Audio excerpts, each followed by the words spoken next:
کوہات کے بزرگوں، بھائیوں، بہنوں، السلام علیکم۔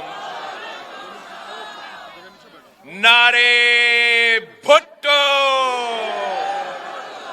میں پاکستان پیپلز پارٹی کے کارکن کا، عہدیداروں کا، تنظیم کا، امیدواروں کا شکر گزار ہوں کہ آپ نے پاکستان پیپلز پارٹی کا جو کنونشنز کا سلسلہ اس صوبہ میں میرے لیے رکھا ہے۔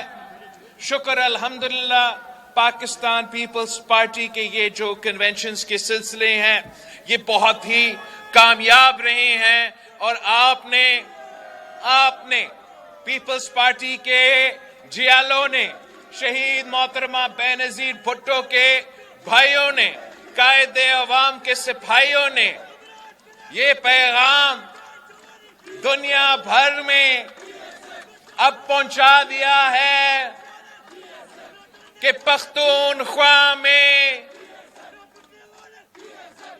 پاکستان پیپلز پارٹی موجود ہے۔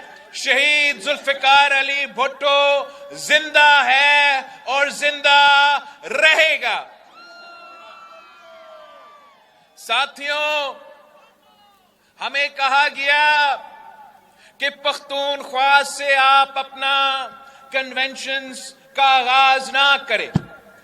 اب ہمیں کہا گیا کہ پختونخوا میں یہاں کا جو سیکیورٹی سچویشن ہے وہ بہت مشکل ہے اور دہشت گرد پھر رہے ہیں۔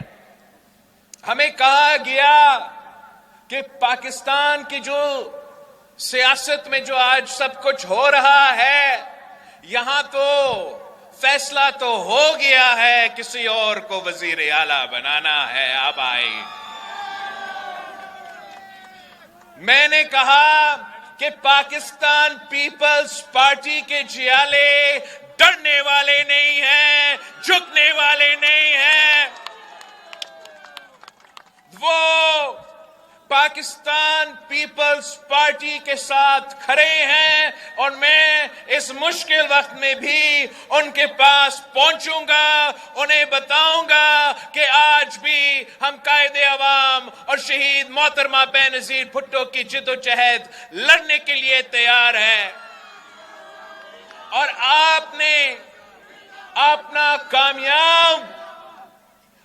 کامیاب کنونشنز کے سلسلے میں جب کیمپین کا باقاعدہ آغاز بھی نہیں ہو چکا ہے، سکیڈول بھی نہیں آیا ہے، آپ نے تو ثابت کر لیا ہے کہ دوسرے تیار ہو یا نہ ہو، پیپلز پارٹی کے جیالے ہمیشہ الیکشنز کے لیے تیار ہے۔ پیپلز پارٹی نے ہر دور میں عوامی سیاست کی ہے۔ پیپلز پارٹی نے ہر دور میں پسماندہ علاقوں کے مظلوم عوام کے نمائندگی کی ہے۔ پاکستان پیپلز پارٹی نے ہمیشہ غربت کا مقابلہ کیا ہے۔ پاکستان پیپلز پارٹی نے ہمیشہ کمزور طبقہ کا نمائندگی کیا ہے، اور آج کے جو معاشی بحران ہے، آج کا جو سیاسی بحران ہے، آج کا جو جمہوری بحران ہے، انسانی حقوق کا بحران ہے، ان تمام مسائل کا حل آپ کا پیپلز پارٹی کے منشور میں موجود ہے۔ اس قائد عوام شہید ذوالفقار علی بھٹو کی نظریہ میں موجود ہے۔ پاکستان پیپلز پارٹی سمجھتا ہے کہ ہمارا کوئی سیاسی مخالف نہیں، نہ کوئی کھلاڑی ہمارا مقابلہ کر سکتا ہے، اور نہ کوئی اور ہمارا مقابلہ کر سکتا ہے۔ ہمارا تو مقابلہ ان سیاستدانوں سے نہیں، ہمارا مقابلہ بے روزگاری، غربت اور مہنگائی سے ہے۔ میرا پارٹی 3 نسلوں سے 3 نسلوں سے یہ جدوجہد لڑتا آ رہا ہے. شہید ذوالفقار علی بھٹو نے روٹی کپڑا اور مکان کا نعرہ دیا تو اس لیے دی تاکہ اس عوام کا، اس ملک کی غریب عوام کا جو تمام مسائل ہیں وہ حل کیا جائے. شہید محترمہ بینظیر بھٹو اس نعرہ سے پہچانا جاتی تھی کہ بینظیر آئے گی تو روزگار لائے گی. وہ اس لیے کہ پاکستان پیپلز پارٹی وہ واحد جماعت ہے جو اشرافیہ کو نہیں، پاکستان کے عوام کا نمائندگی کرتا ہے. پاکستان پیپلز پارٹی وہ واحد جماعت ہے جو اشرافیہ کو نہیں، مزدوروں، کسانوں، نوجوانوں، سفید پوش، پورا جو سارے طبقات ہیں ان کا نمائندگی کرتا ہے. اور انشاءاللہ تعالی آپ ہمارے ساتھ دیں گے تو فیبری 8 کو ہم یہ پرانا روایتی سیاست، نفرت کی سیاست، تقسیم کی سیاست، ذاتی دشمنی کی سیاست کو دفن کر کے خدمت کی سیاست، ایک نئی سیاست کا آغاز کریں گے. ہم باقی جماعتوں جو الیکشن میں حصہ لے رہے ہیں وہ اپنی ذاتی مسئلے کا حل نکالنے کے لیے یہ الیکشن لڑ رہے ہیں. اگر میں یہ الیکشن لڑ رہا ہوں تو آپ کا مسائل کا حل نکالنے کے لیے لڑ رہا ہوں. میرا کوئی اپنا خواہش نہیں ہے. کوئی اگر الیکشن لڑ رہا ہے تو وہ اس لیے کہ وہ جیل سے نکل جائے، اور جو دوسرا الیکشن لڑ رہا ہے تو وہ اس لیے کہ وہ جیل سے بچ جائے. ہم اگر الیکشن لڑ رہے ہیں تو اس لیے کہ ہم چاہتے ہیں کہ اس ملک کے خواتین کو ہم بے نظیر انکم سپورٹ پروگرام سے مزید مالی مدد پہنچائے، اس میں اضافہ کیا جائے تاکہ ہم مہنگائی کا مقابلہ کر سکے، ہم غربت کا مقابلہ کر سکے. اگر ہم الیکشن لڑ رہے ہیں تو اس لیے کہ ہم چاہتے ہیں کہ جیسے قائد عوام کو مزدوروں کو حق پہنچایا تھا ویسے ہم مزدوروں کو ان کا حق پہنچائے. اگر ہم الیکشن لڑ رہے ہیں تو اس لیے تاکہ ہم بے نظیر مزدور کارڈ ملک بھر میں متعارف کروا سکے اور ہر مزدور کا خیال کر سکے. اگر ہم الیکشن لڑ رہے ہیں تو اس لیے لڑ رہے ہیں کہ ہم اپنا کسان کارڈ کے تھرو ان کسانوں کو، ان حاریوں کو فائدہ پہنچا سکے جن کو آواز قائد عوام شہید ذوالفقار علی بھٹو نے دلوایا تھا. اگر ہم الیکشن لڑ رہے ہیں تو ہم اس لیے لڑ رہے ہیں کہ ہم اپنے بھائیوں کو، اپنے بہنوں کو، اپنے نوجوان ساتھیوں کو یوتھ کارڈ دینا چاہ رہے ہیں تاکہ اس مشکل معاشی بحران میں، اس بے روزگاری کے سلسلے میں ہم ان کو مدد کر سکتے ہیں، ان کو مالی مدد پہنچا سکتے ہیں، ان کو روزگار دلوا سکتے ہیں، ان کو پاکستان کے اندر اور جیسے قائد عوام نے دنیا بھر میں روزگار دلوایا، انشاءاللہ تعالی ویسے ہی ہم اپنے بھائیوں کو، ہم اپنے بہنوں کو دنیا بھر میں روزگار پہنچائیں گے. ہم اگر الیکشن لڑ رہے ہیں تو اس لیے کہ ہم چاہتے ہیں کہ مفت صحت کا سہولت پاکستان بھر میں گھر گھر ہم پہنچائے.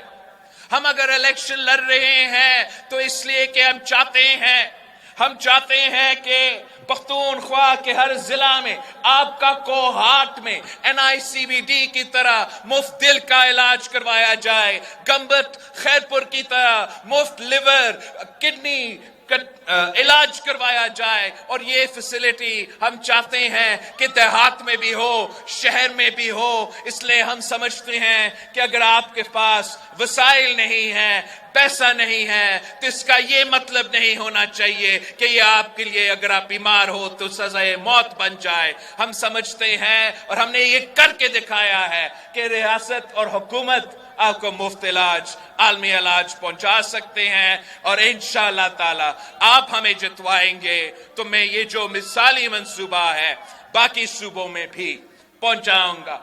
آخر اگر ہم الیکشن لڑ رہے ہیں تو اس لیے لڑ رہے ہیں کہ جو قائد عوام کے کارنامے تھے، جو شہید محترمہ بینظیر بھٹو کے کارنامے تھے، جو صدر زرداری کا کامیابیاں تھے، ہم چاہتے ہیں کہ ان کا وہ جاری رہے، چاہے وہ ہمارا 18ویں ترمیم ہو، چاہے وہ ہمارا NFC ایوارڈ ہو۔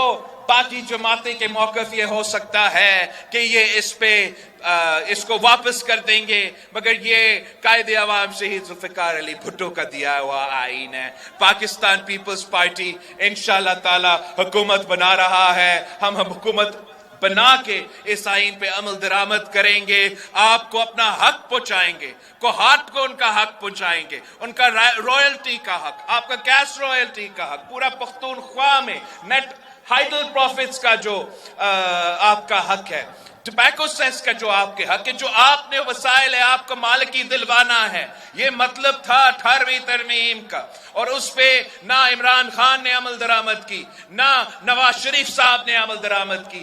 انشاءاللہ تعالی آپ کا حکومت بنے گا تو ہم اصل ڈیولوشن پہ عمل درآمد کر کے آپ کو اپنے حق پہنچائیں گے۔ ساتھیوں، آپ نے سنا ہوگا کہ اتنے سالوں بعد، جو 12 سال پہلے صدر زرداری نے صدر ہوتے ہوئے ایک ریفرنس بھیجا تھا سپریم کورٹ آف پاکستان کو کہ قائد عوام شہید ذوالفقار علی بھٹو کا جو قتل کا کیس ہے اس کو ریویو کیا جائے، اور اب ٹھیک 12 سال بعد آخر وہ کیس لگ گیا ہے۔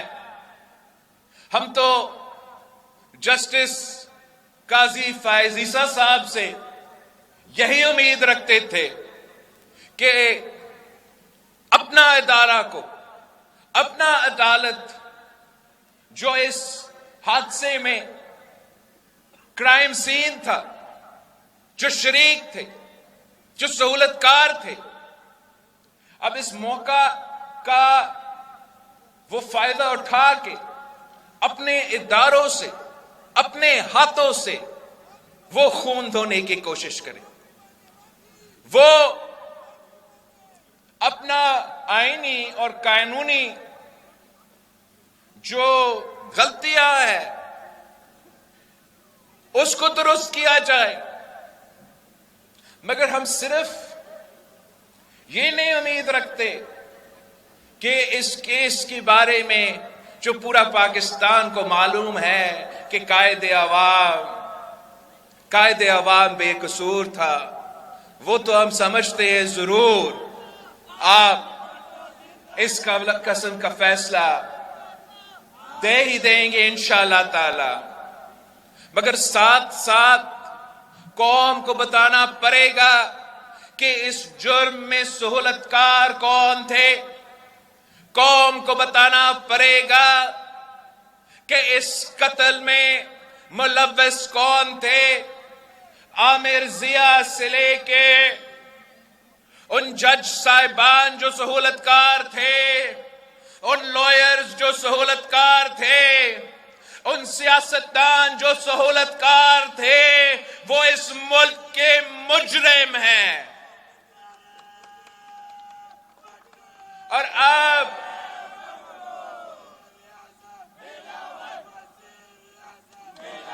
ہم